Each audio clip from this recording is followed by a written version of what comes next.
সুদ নিয়ে একটা কথা বলবো। সুদ কিভাবে আপনাদের চক্রবৃদ্ধি সুদ হোক বা নরমাল সুদ হোক, সবাইকে আসসালামু আলাইকুম। আজকে বিষয় আমাদের অর্থনৈতিক অগ্রগামী অন্তরায় সুদ বা এটা নিয়ে আমরা আজকে আলোচনা করার বিষয়।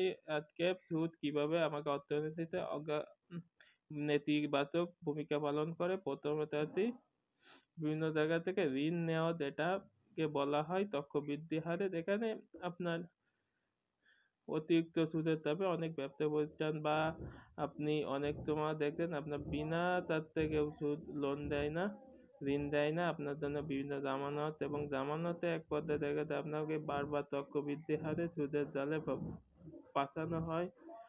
এবং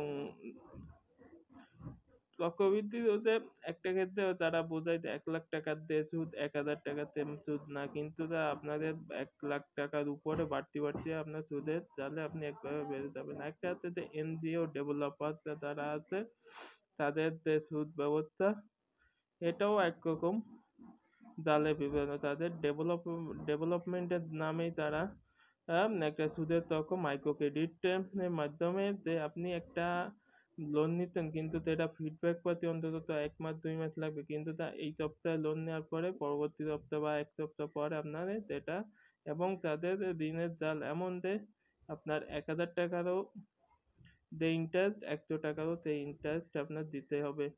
এই ছিল আমাদের সুদ অর্থনীতির প্রধান অন্তরায়। এই বিষয়ে সবাইকে একটা বিস্তারিত আপনাদের জানানোর জন্য চেষ্টা করেছি। সবাই ভালো থাকবেন, ধন্যবাদ।